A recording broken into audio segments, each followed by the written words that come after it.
Big Finish for the love of stories. You're listening to the Big Finish podcast. Release date Sunday the 12th of November, 2023. Hello. It's all right.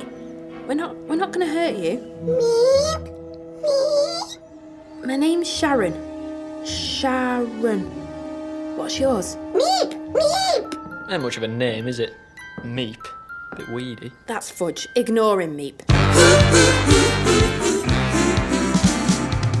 Nick and Benji. Greetings to you all. I'm Benji Clifford. He's Nick Briggs. This is Big Finish. Audiobooks, audio drama, and this podcast, all for the love of stories. Oh, that's amazing. In a few moments, Benji and I will be chatting to Mark Wright, the editor of The Art of the Audio Adventures. Hello, Mark. Hello. Good to have you with us, Mark. Straight to the point. We like that. We like that. It's very nice to be here. Well, after this, anyway, it'll be time for the good review guy reviewing the reviews of Torchwood Suckers. Disturbing goings-on in a secure unit in Brecon. All right, don't push. Then, to begin the celebrations for the upcoming Doctor Who 60th anniversary TV specials, starting with The Star Beast, starring David Tennant, we take a look back at our version of The Star Beast, adapted from the Doctor Who weekly comic strip, starring Tom Baker as the Doctor. And the Meeps being brilliantly played by Beth and Dixon Bate. Following that, the Randomoid Selectortron will once again be delivering a random release with a 25% discount dutifully attached to it by Big Finish content manager Jackie Emery. Rand's choice is random and a mystery, so don't tell anyone. Here is a sneaky clue as to what it might be. Hello down there. And finally, as always, we round off the podcast with a free 15-minute drama tease. And this week, it's Doctor Who, the comic strip adventures, or adaptations, I should say, The Star Beast, adapted by Alan Barnes from the original comic strip by Pat Mills and John Wagner. It's all right, Meep. That signal means coast clear. Come over yard if you're coming. Don't worry. We're going to hide you out at Fudge's house till we can work out what to do with you. Come on. Meep quietly, you. There's folks living either side of us, you know. So, hello, Mark, again. Hello. Tell us about The Art of the Audio Adventures. It's a book, isn't it? It's a blooming great book. It is. It is a fantastically, I suppose, high-end art-type book which features 100 of the best and significant covers from Big Finish's 20-odd years of Doctor Who releases. How did it come about? How did you first hear about it? I was approached by our senior producer, John Ainsworth, who I've worked with John a lot over the years on books. We edited Doctor Who, The Complete History together, and we worked on other books in some of our other jobs. And when this was floated from, I think, Jason's always wanted to do something like this. John instantly thought of me and approached me to put it together. And how did you go about choosing all the covers, as if I didn't know? It was a nightmare, I'll be honest. I think we were very clever in limiting ourselves to what we could call pure Doctor Who releases, which is a range led by and starring a Doctor. So there are no worlds of Big Finish or worlds of Doctor Who here or spin-offs. We just kept it to Doctor Who releases.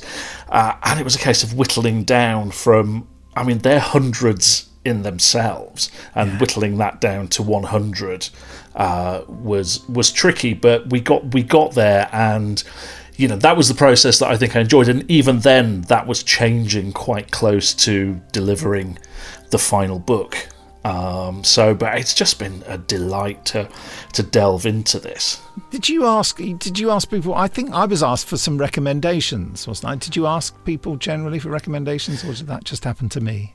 We did. We got some recommendations, and we've had some comments. So the format of the book is it's really interviews with. When I say interviews, it's commentary from everybody, from the cover artists themselves in most cases.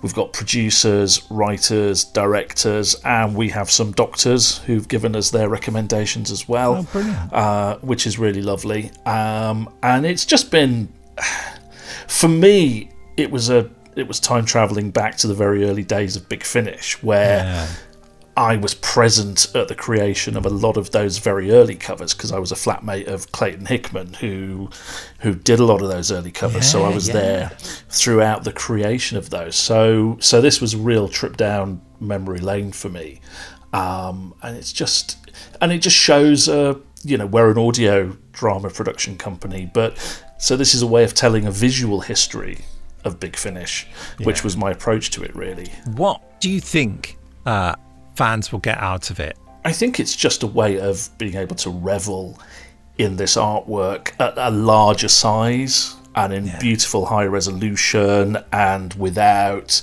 the branding. We've got none of the branding on it. So each spread, which has been beautifully designed by Mark Plasto, our in-house graphic designer, and some of his covers also feature in the book. So we've got, so each cover has a spread to itself, and one page is the cover blown up to quite a large size, so we can just get to look at the detail that some of our artists put into these covers. So I think that's the thing. It's just one of those coffee table style books that you can just sit there with a cup of tea on a Sunday afternoon, just enjoying this artwork. Now, having in my life done several signings, I noticed that sometimes people bring big books with them for you to sign, next to your character. And I imagine this would be quite handy for fans who like to do that, where they could get these books signed, couldn't they? I think so, yes. I mean, obviously it's not a definitive collection of Big Finish covers, but I think it might be one of those books that Big Finish fans, rather than bringing stacks of booklets, because I've had that presented over the years as you have, which is really, I mean, again, that's brilliant in itself, because you see releases that you haven't even thought about. That's right. I waste a lot of time going, oh yes, and having little memories, and they're standing there as if to say, can you just get on and sign it? That's exactly it. So this might be one of those books that a Big Finish fan can bring to a convention and just get Big Finish signatures in it in general, because it's such a kind of a catch-all Big Finish book. Or they can go through and collect signatures alongside, because there's space on each spread that anybody involved in that particular release could sign. You mentioned Mark Plasto there, our brilliant designer. He also designed the cover of the book, didn't he? And I think that's something really special. It's gorgeous. I think Mark deserves a huge shout out for this. He's as much part of what I did to the book. He's, it's a 50-50 partnership on this one to pull it together. He worked so hard on it, and that cover is just really classy. And that's what I like about the book most of all, is just that sheen of quality it has. This is a coffee table book, and Mark really, took that on. And just put together a beautiful thing. So apart from being what I think is an informative book, because it will tell you about how all these covers were created, it's just gorgeous to look at, and sometimes that's a thing in itself. Yeah, and let's hope that no one actually puts their coffee on it. No, if anyone's going to spill coffee on it, it'll be me. Benji, so we said that Mark Plasto deserves a shout out. What sort of shout out would you like to give him? Well, I mean, he's such a talented guy, and again, he's at the centre of Big Finish and has been for years, hasn't he? And he's very much responsible for. I thought you were going to go, Mark. I mean, I could do. I'm being nice, but then I could Mark have just Wright might Mark! misunderstand. Yeah, and yes, then we had the two Marks on this book, and then Mark Platt will phone in, and it will get really confusing. Different spelling though. It'll just and then somehow out of the blue, Marcus Tullius Cicero from the podcast about 4 or 5 years ago will crop up. It all gets out of control. But no, I mean, like all things in Big Finish, there's so many talented people that contribute to what we do, and it's just so nice in this case that some of these unsung cover artists, these heroes, get a real chance to actually to have their work in a physical format like that people can just sit and enjoy and see it for what it is. That's exactly it. Nice. I think, can I just say a big thank you to all the artists and everybody who's given me time in giving me commentary for these things, and some of the things I've discovered about some of these covers, and how you might be surprised at, Tom Baker's arm on a particular cover comes from a completely different source altogether. Just the tricks, but it just tells the story of graphic design over 23 years. And I'd also like to shout out for both Clayton Hickman and Alex Mallinson, who I think the foundations that they put into those Big Finish covers that have moved forward over the decades from there. And we weren't able to talk to either Clayton or Alex, but we've got commentary about their covers. So yeah, I just think I'm incredibly proud of it. It's taken me on some little trips down memory lane and little things that I'd forgotten about, like although Project Twilight it's not in the book. There's a thumbnail of it at the end because I remembered that for the blood bags in the suitcase that the Doctor is looking very scared of, they were washing liquid tabs that Clayton got from under our sink in our flat. Just these little tricks and things like that. So all that kind of trivia is there in the book as well. So it's a really informative and I hope fun way to look at the covers as well. Nothing is what you think.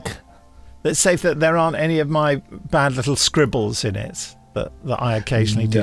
No, because I've got one on my whiteboard, which I think it's the cover for Jamie, actually. Oh right, my initial idea for yes. it. Yeah. Because those sketches exist, but no, we didn't. I mean, we could have put the one for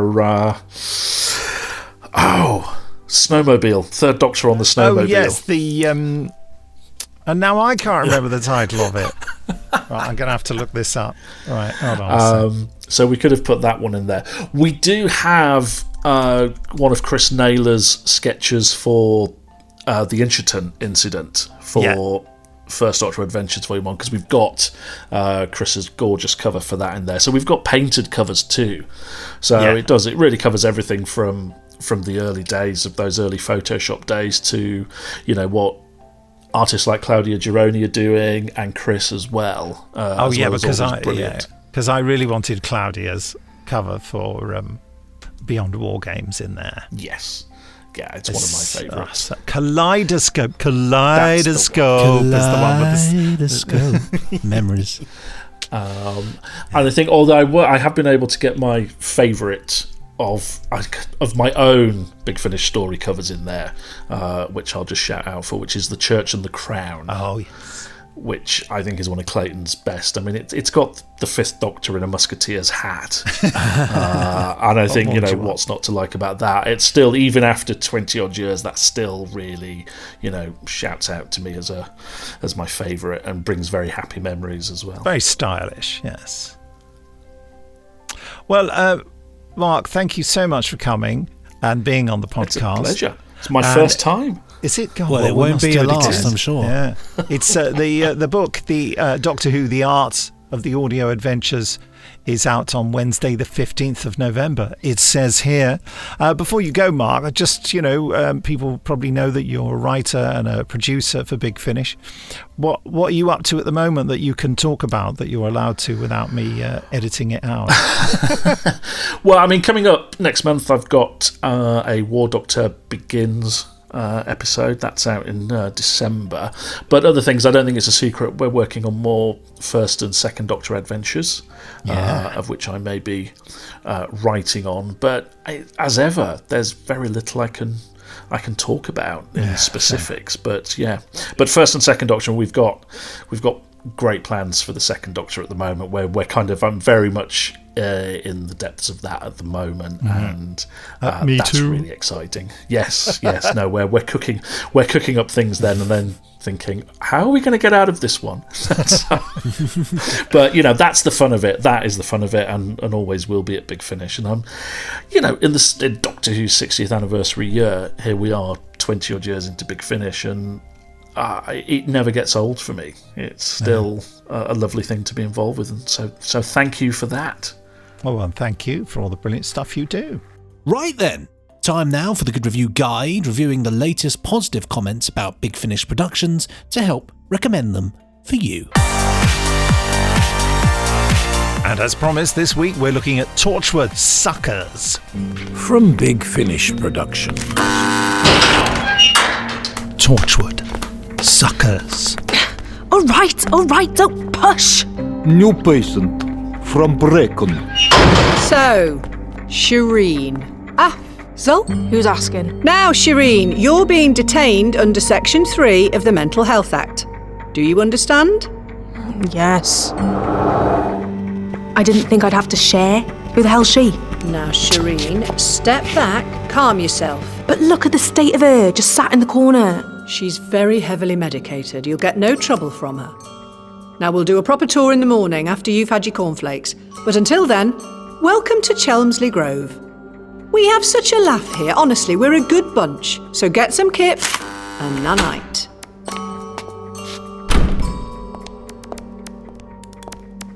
Guess it's just you and me, love. You carry on steering, love.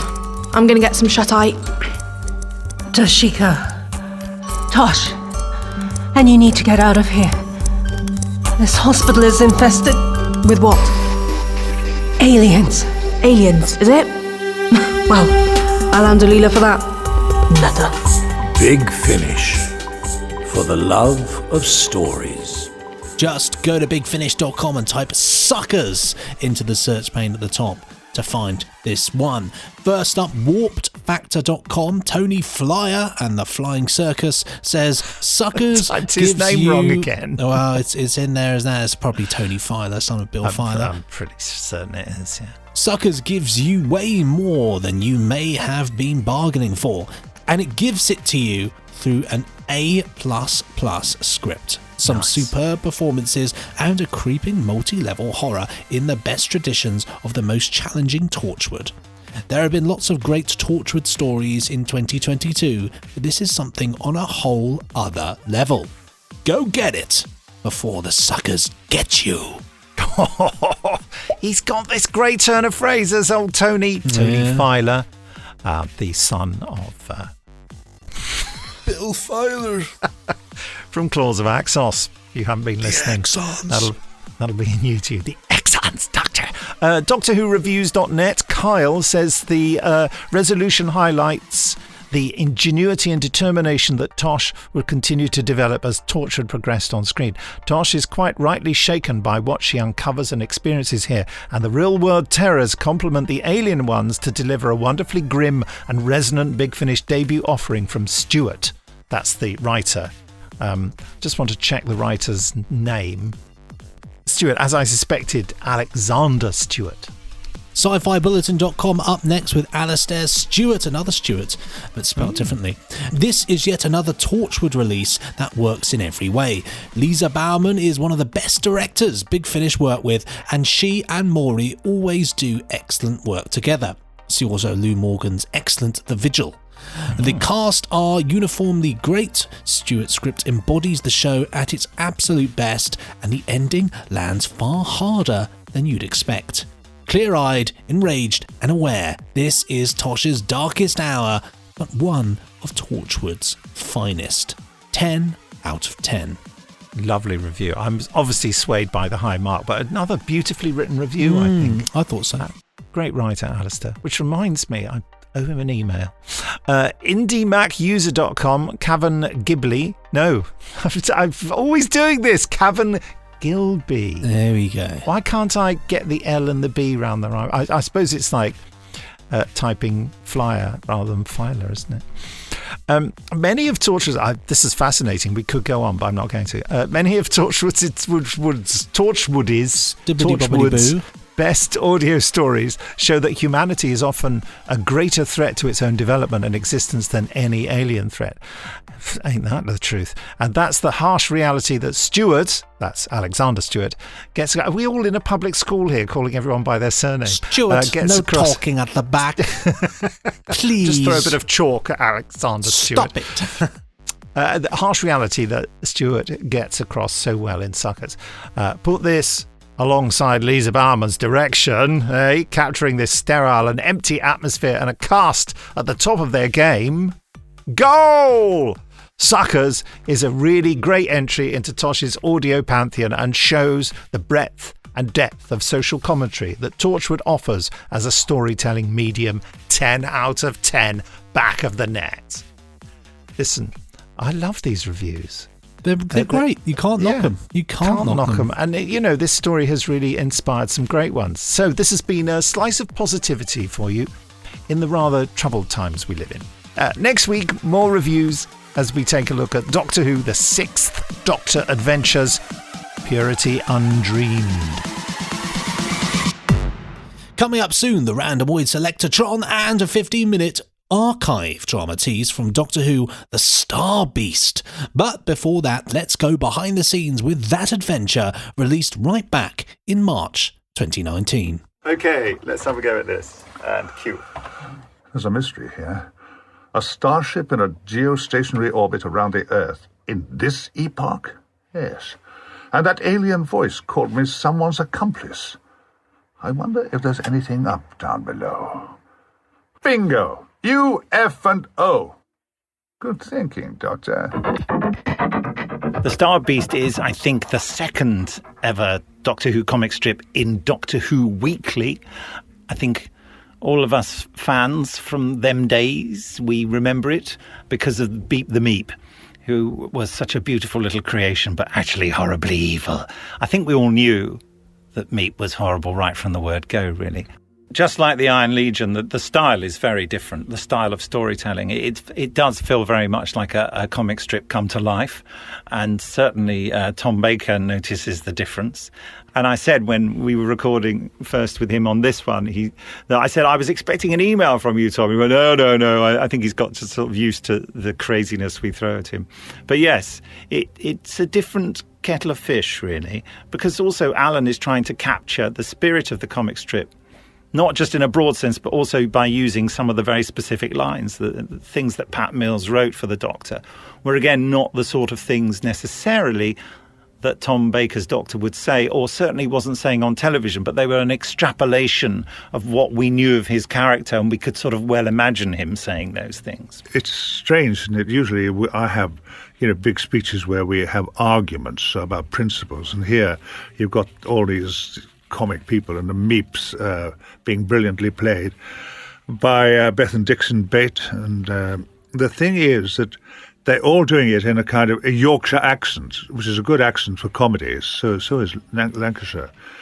And it's sometimes it's reminiscent of Coronation Street, really, isn't it?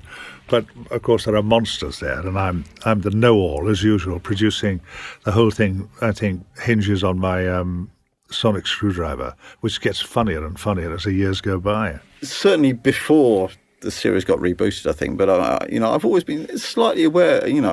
Doctor Who only actually seems to exist for most of the time in that sort of, in this quite enclosed lovely bit of southeast England, whereas most people speak or it's in the southwest where people speak like yokels, but there's nothing else. I mean, I don't think Ireland's ever existed in the Doctor Who universe, and Scotland only exists for Terror of the Zygons. And as for that sort of bit between, the Watford Gap and, the Watford Gap is somewhere that exists in, the film of the Dalek Invasion of Earth, and then there's just Scotland after that. There's nothing. There's literally nothing in between. Yeah. And it's something that does need addressing. And funnily enough, the Star Beast, the local character's dialect isn't actually written in. It isn't written in Broad Yorkshire or whatever. But, clearly, there's only one place where you find a steel mill. And clearly, you look at those streets with the little back alleys, the ginnels. I think that added sort of authenticity semi-authenticity in the character writing and in the world they inhabit makes for that lovely Doctor Who contrast between, the mundane and the bizarre. And that's what Doctor Who really is. It's normally you have, the Doctor represents the mundane, the worldly character sort of coming into the bizarre situation, sort of, putting things into sort of, words that everyone can understand. But, this is the mundane world, is everything in this. It's almost like it's the aliens can't function in it. The aliens are struggling to comprehend this world, which is so bizarre to them. Which I had a lot of fun with the constables, the Ruarth constables, because they're just trying to comprehend this place where people have their flesh on the outside, and what are these birds, and just had a lot of fun with that. As Alan Barnes has said, this was like a blueprint for a reinvention of Doctor Who on television, whereas the Iron Legion was more like a movie. This was like a sort of a different version of Doctor Who that could have happened on television. It's very modern and very different, and nothing like Doctor Who was in those days on television. I was an original reader of Doctor Who Weekly. I remember getting these, coming out in weekly instalments I just think they're fantastic, utterly fantastic. The Star Beast in particular, I think it is so modern. I mean, you can imagine another future, actually, where instead of doing sort of season 18 Doctor Who, they went off and did a sort of, the Star Beast is a really modern Doctor Who style story, with modern characters, with real characters speaking authentically, rather than this quite sort of, highfalutin sci-fi stuff they went off into. You can imagine it as sort of what was being like the sort of 2005 rebirth of Doctor Who happening in 1980. It really was. It was that real. It was that genuine. And it's all about feeling as well. I think the Star Beast is all about feeling, and it's told very much through emotions, and it's told very much through how sort of Sharon sees the Meep as a sort of fellow, not outcast, but someone who needs help and identifies with them in some way. And Fudge similarly is a kind of weird outcast, because for all his bluster and bravado, he's hanging around with a girl. He's not hanging around with the cool boys. He's actually just a nerdy boy. And he's. Obviously, it's all rubbish, everything he comes up with, because, they're all people who have needs that aren't filled. They're just great characters. I love them. I really love them. I'm Bethan Dixon-Bate, and I'm playing Meep. Best described, I think, as a blue hamster who's eaten a beach ball. Cute, but monstrous. Fantastic, basically. Lovely. Let's do one more. Beep, supreme of all the Meeps.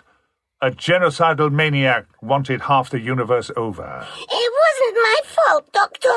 It was the Black Sun made me do such terrible, terrible things. Meep, meep. Perhaps. But did the Black Sun make you enjoy doing them too? I think it's pretty interesting that the nasty intergalactic police actually are on the side of the goodies, which I thought was quite interesting. And that Sharon ends off becoming the Doctor's assistant. That's fantastic. And that was a surprise. And, Meep didn't eat Starsky the cat. I was very pleased about that, because that was worrying me for quite a long time until I got to the very end. I think the Meep, actually, there's a sort of little bad part of the Meep that actually is that bit that wants to burn the whole world. And I think that the thing that about the Meep is very childlike. And he does have that sort of sense of a really angry, cross child that wants to burn the entire world. And I don't feel like that at all. I know originally when we did do a Beep the Meep story ages ago, our good old friend Toby Longworth played Beep the Meep. But it seemed to me that it should be a cutesy female voice, even though it's a male character. And I just thought it's going to have an effect on it. But then I remember my old friend Bethan Dixon-Bate, who I met 20-odd years ago when I did a tour of Brideshead Revisited. And I bumped into her recently at one of those, a sort of voiceover seminar thing that some people asked me to speak at, which was ridiculous. Why should I speak at something like that? But there you go. And it reminded me of her, and she kept in touch. And I thought, as you'll hear from Bethan's voice, she's got a really unique quality to her voice. And I thought it would work very well and that she would play it with great relish. And she has. Yeah, do I would have thought that it feels even longer ago than 2019. So I was quite shocked. I expected to find out it was like 2007 or something. Time is a funny thing, isn't it? Time passes without us even knowing. It just did. Just then? Yeah. What? I told you. I don't speak lies, me. Well, just go to bigfinish.com and type Star Beast, that's two words, Star Space Beast, into the search pane at the top to find this one. Meanwhile, of course, it's the Randomoid Selectortron, where we randomly select a Big Finish release and offer you a 25% discount on it. That's right, and now we've got Doctor Who Time Reef. That's number 113. Oh, I remember this. Is this Peter Davison? It is indeed Peter Davison, Sarah Sutton, and it's a wonderful release with a lovely cover, actually, of a cool little ship, a rocky plateau. And didn't this have the character of Thomas Brewster in it? You are correct, John Pickard. Yeah. That's right. It was a little sort of collection of adventures with this new male companion. Interestingly, this also had a one-parter with it too, called A Perfect World by Jonathan Morris.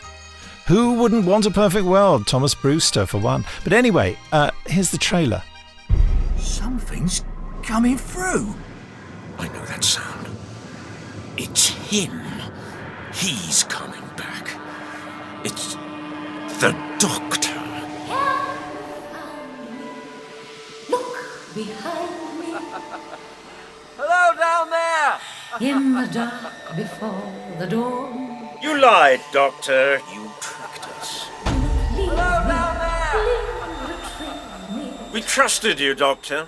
So you traded us damaged goods and deserted us. I am waiting. You lured my ship to this rock and stranded us. I am waiting. Open up your TARDIS. We're commandeering it. It's gone. My TARDIS is dead. It's over. I am waiting to be born.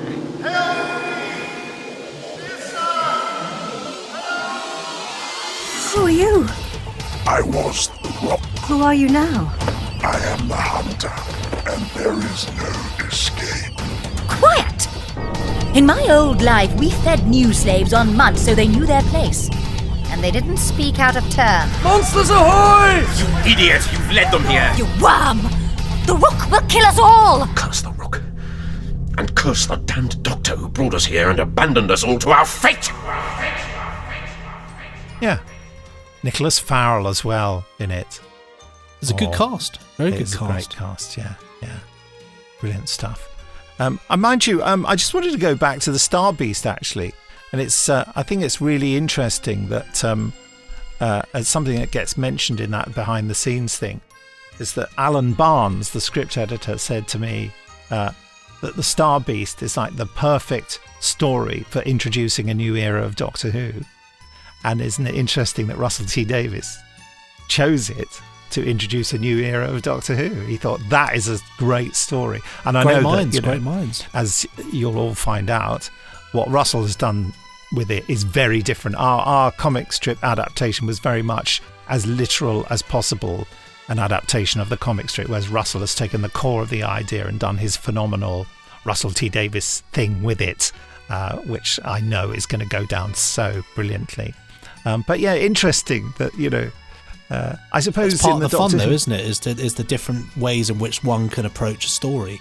It's great that we've got something here which is incredibly faithful to the comics, and then it's also great that Russell is able to take it and do something completely different with it and present it in another way. You could enjoy both. Yeah. I mean, and also if you get a chance to listen to the drama Tease later of Star Beast, there's a way that one of the monsters' names is pronounced that I deliberately had the actors pronounce it in the way that I mispronounced it at the time when I first read the Star Beast. They call it. I can't remember how they pronounce it in the TV series, the TV episode now, but in this version they say Warath Warriors. Warath. To say Warath. The Warath. I think it's Wrath is how it's meant to be. Wrath Warriors. But I thought Warath. It just amused me, and it was even funnier when we got the guys doing the voices, saying it that way. Anyway, listen. I better get on and email Jackie Emery, the content manager at Big Finish, to inform her of our random selection so that she can set the offer live at the bigfinish.com website. Dominic Martin. Benji, I wonder whether you can, I don't know, shuffle a few papers around, find the info. It's top secret, I know, but there's some files there that you may. I think it's got the information of how to get the discount.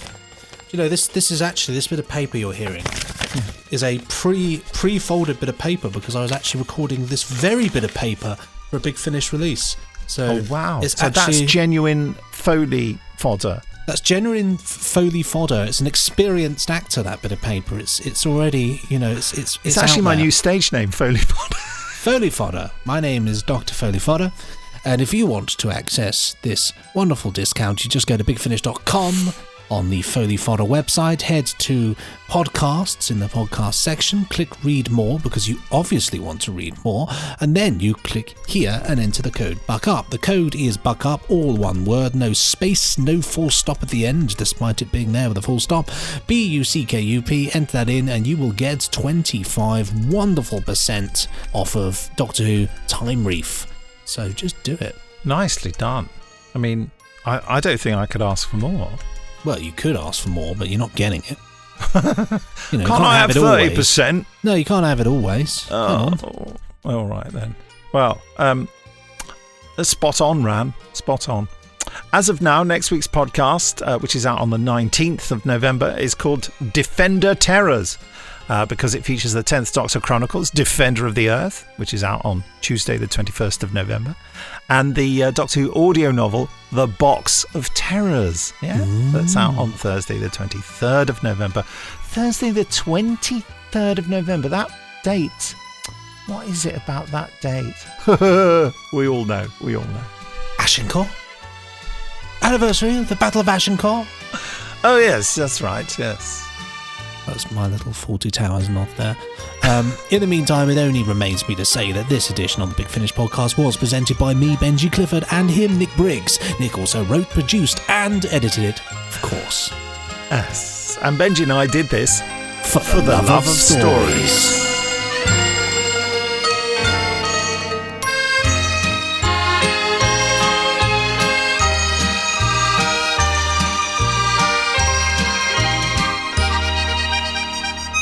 And finally on the Big Finish podcast, let us travel back in time to our comic strip adaptation of Doctor Who, The Star Beast, starring Tom Baker.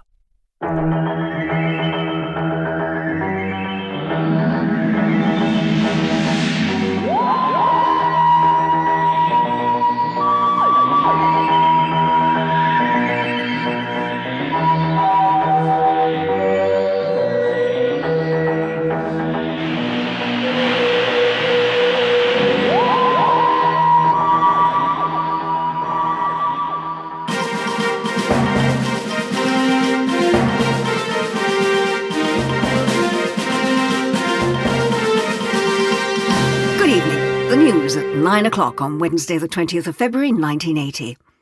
In Yorkshire, gas board officials are investigating the cause of last night's explosion at the Black Castle steel mills. No one is thought to have been injured in the blast, which blew out windows up to half a mile away. Meanwhile, eyewitness reports claiming that an unidentified flying object was seen low in the skies above Black Castle just prior to the explosion have been roundly dismissed by local councillor Ron Sheffield. For Pete's sake, it was just some low-flying aircraft. Any folks saying they've seen a UFO from Mars want to get their eyes tested.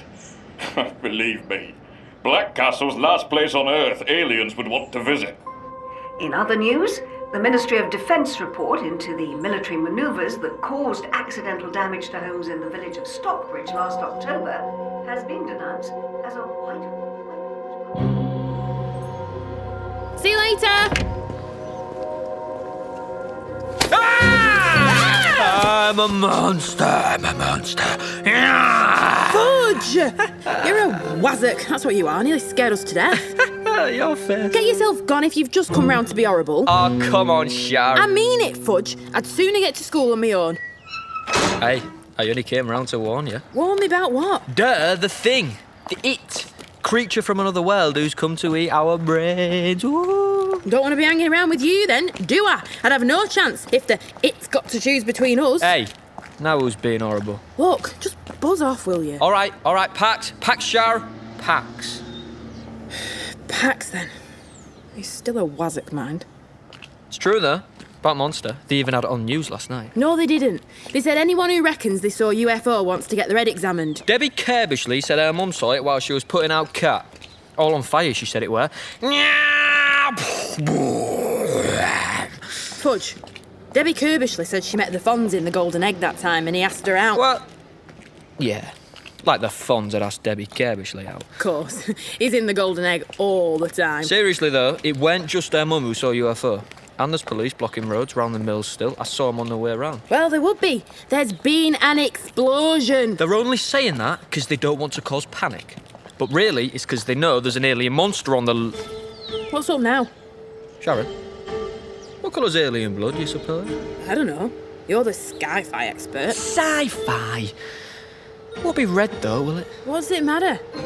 Fudge, we'll be late. I say it's green. Whatever it is. Look, Fudge, I'm not getting a lunchtime detention. Don't move! You're going to tread in it. Tread in what? Oh. There. Green blood. Alien blood. You don't want to tread in alien blood, it might be acid. It's just paint, Dimbo. Hey, careful, Shara. It's not acid. See? Still wet though. Don't smell much like paint. All in a trail. Crossroad, down footpath, towards allotments. Fudge, we are not going to follow it.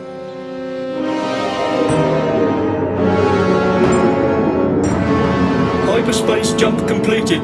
Planet Sol 3 in sight. That is where the radiation trail leads. It is, sir. Then pinpoint the target. At once. We regret to inform you, sir, the radiation trail has become dispersed in the planet's stratosphere. Point of impact may only be determined by scanning at ground level. Is the planet inhabited? Records indicate it is home to many species. Birds, fish, reptiles, and also to creatures named humans. Humans? That is what it says in our files. Show me these humans. Yes, sir. They don't have exoskeletons. No, sir. Those outer hides. That's skin, isn't it? Yes, sir. Any species unable to evolve a more efficient covering is an evolutionary dead end. What are your orders, sir? If only I had the ordnance, I'd order a mass missile strike. Take the whole damn planet out. But that would not be fair on the birds, the fish and the reptiles. You and your bleeding hearts, Reeg. Continue scanning all frequencies. Our target cannot have disappeared. Now there's mud in my shoes. That's weird. What's weird is how I let you talk me into this. Oh. The trail just stops here. I mean, it can't just stop, can it, Shara? Fudge, if I get a lunchtime detention, they'll send a letter home. I don't want school to send a letter home, all right? Got it. This must be where Mothership came and beamed the monster up. From allotments? Yeah, we best warn someone. Rhubarb patch might be radioactive, like our nan's cauliflower cheese. Fudge, your nan's cauliflower cheese ain't radioactive. I mean, anyone eats it, they die. Or your monster went and hid in one of these sheds. Don't be stupid, they're all locked up. This one ain't. Padlock's hanging off. Like it's been lasered. Get her off. If it had been lasered, it'd be all melty. There you go. Come on, Fudge, there's no here. I suppose you're right. Shame we missed our close encounter. Hold on. There is someone in there. Nah, the monster got beamed up probably, you're right, we should go. You heard it, Fudge. Like someone knocked over a paint can or something. What doing? You mad? If we're caught, someone will think we broke lock. They'll think we've been nicking stuff. Like what? Cauliflowers? Hello? Anyone in there? Sure, it might be a tramp. Yeah, it's February and I don't know if you've noticed, but it's freezing. So? So, it might be someone in need of help. Oh, heck. It is an alien. Run, Shah, run! Fudge! I think he's crying. Hello? It's all right. We're not going to hurt you. My name's Sharon. Sharon. What's yours? Ain't much of a name, is it? Meep. Bit weedy. That's Fudge. Ignore him, Meep. Everyone else does. I'm just saying, not much to look at, is it? Your Meep. Like a hamster swallowed a beach ball. And them ears, they're just stupid. What do you expect an alien to look like, bird brain? I think he's sweet. Don't get too close, he might have space mange. He was bleeding, remember? Are you hurt? It's all right. You can show me. Oh, nasty. Give us your scarf, Fudge. What for? To mop up blood, stupid. It's me Black Castle Wanderer scarf. Give us the scarf. All right, if it means so much to you. Tell him it's going to cost him, mind. That's right, cost you. Secret of interstellar travel, at least. Fudge, furthest you've been is at your posh aunties in Leicester. So maybe I want to broaden my horizons. Today, Black Castle, tomorrow the moons of Jupiter. Yeah, and while you're about it, Meep, I'll want an anti-gravity suit to fly with, a time compressor to make a school day last 5 minutes, and an invisible ray. What use is an invisible ray? Well, make myself invisible. Why would you want to make yourself invisible? Boys. There. Any better? I think the bleeding stopped. Yeah, but shouldn't we get him down to vets or something? All right, I'm only kidding. It's all right. We won't tell no one about you. We promise.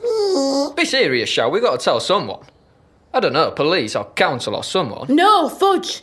We tell anyone, they'll only take him away. Come on, what are they going to do? Put him in zoo? Exactly. We don't want anyone poking their noses in. We found him. He's our alien. Our secret. Our problem, more like. You said it, mate. Meep. Sir! What is it, Zreeg? A supraorbital energy trace. There, in the planet's magnetosphere. It is the wrong type of radiation. It cannot be our quarry. No, sir. But it might be an accomplice. I do the thinking, Zreeg. It might be an accomplice. Can you pinpoint the source of the energy trace? I can, sir. It's small. Very small. There's a light source on the top. An accomplice bringing an escape capsule, it must be. Ready the dredger beam. Capture that capsule. Fishing rod? No. Gas mask? Nope. Pike staffs? Yeah, perhaps. No. I could have sworn I left them in here somewhere. Part dismantled sonic cannon? No.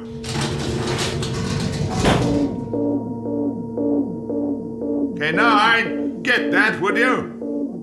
K9, that's the exospheric disturbance alarm, and I'm rather busy. Yes, I must find my maracas. I mean, I can't visit Benidorm without my maracas. It just wouldn't do. K9, that alarm is sounding terribly urgent. Wait a minute. K9, he's not even here. I say, that's a starship in a geostationary orbit around the Earth. A starship doesn't belong in a geostationary orbit around the Earth. Whoa! It's caught my TARDIS in a tractor beam. On the bright side, it dislodged my maracas. Ole!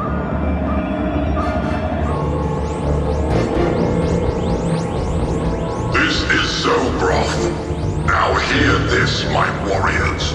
The fugitive has gone to ground on the blue-green planet below. But he cannot escape the wrath of Warath.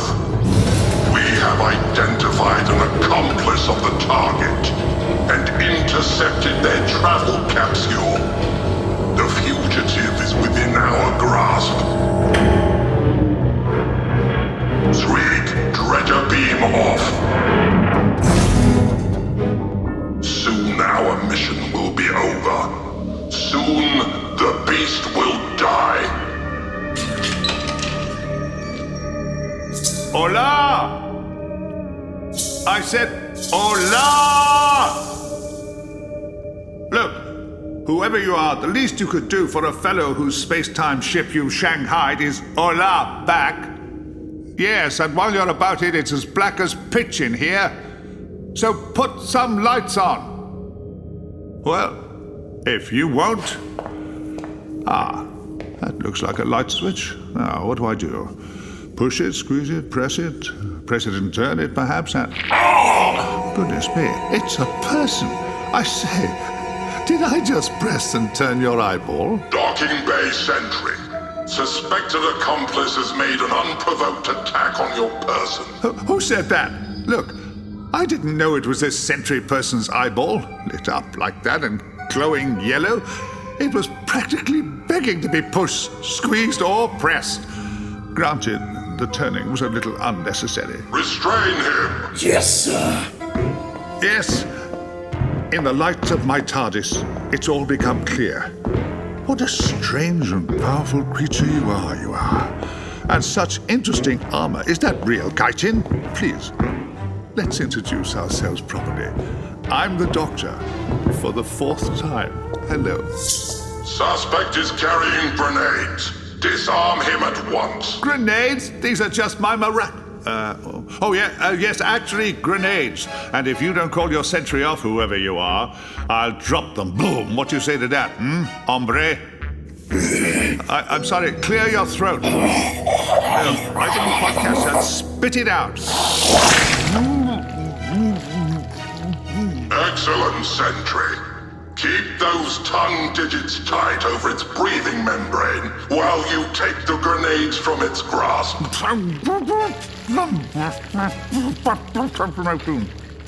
Grenade secured, sir. Good. Now, squeeze tighter with your tongue to render it unconscious. I obey.